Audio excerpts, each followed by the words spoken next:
मजेदार हिंदी कहानियाँ सुनने के लिए हमारे चैनल स्टोरी वर्ल्ड को सब्सक्राइब कीजिए। हेलो फ्रेंड्स, आज मैं आपको जो कहानी सुनाने जा रही हूँ उसका शीर्षक है वक्त की मार। यह कहानी उन बुजुर्गों की है जो अकेले रहते हैं।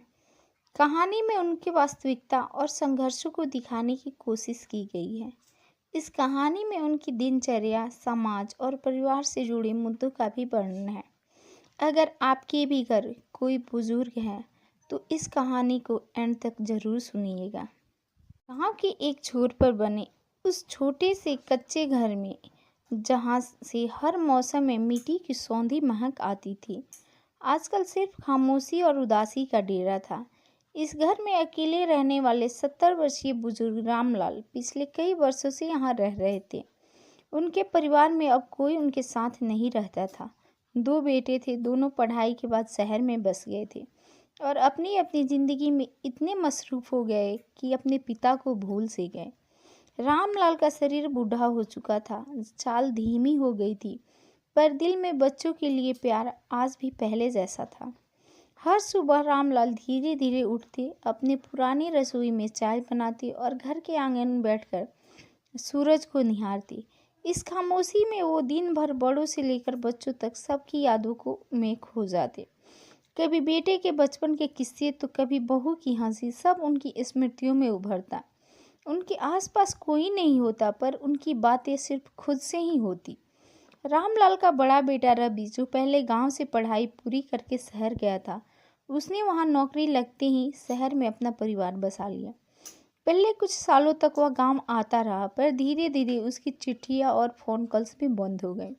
छोटा बेटा रोहित भी बाहर नौकरी कर रहा था, परंतु उसका भी कभी आना जाना नहीं होता था। अकेलेपन की इस मार में रामलाल धीरे धीरे अपने आप में सिमटते जा रहे थे। गांव के लोग रामलाल का आदर तो करते थे, पर किसी के पास इतना समय नहीं था कि उनके साथ कुछ वक्त बिता सकें। दिन भर रामलाल अपने छोटे से आंगन में बैठे रहते, पुराने दिनों को याद करते रहते थे। एक पुराना रेडियो ही उनका साथी था। रोज रात को सोते वक्त वो अपने रेडियो पर गाने सुनते, जिसमें उन्हें अपनी बीती जिंदगी की आवाज़ें सुनाई देती। रामलाल का स्वास्थ्य धीरे धीरे बिगड़ने लगा था, पर उनके पास कोई सहारा नहीं था। उन्होंने कई बार रवि और रोहित को फ़ोन किया, पर या तो फ़ोन बंद मिलता या वो व्यस्त होने का बहाना बना देते। उनका गांव का छोटा सा घर और कुछ नहीं, बल्कि अब सिर्फ उनकी उम्र की थकान का अड्डा बन चुका था।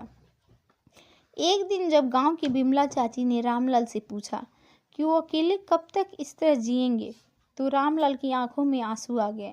उन्होंने कहा, बच्चे शहर में हैं, उनके पास अपने परिवार और जिम्मेदारियां हैं। मैं क्यों उन्हें बार बार भुलाऊं?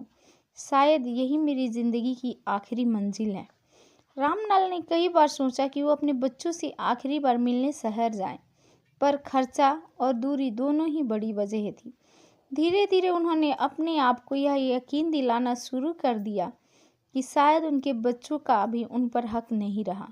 उन्होंने धीरे धीरे गांव वालों से भी मिलना जुलना कम कर दिया। कई साल बीत गए। एक दिन रवि और रोहित को गांव से एक खबर मिली कि उनके पिता अब इस दुनिया में नहीं रहे।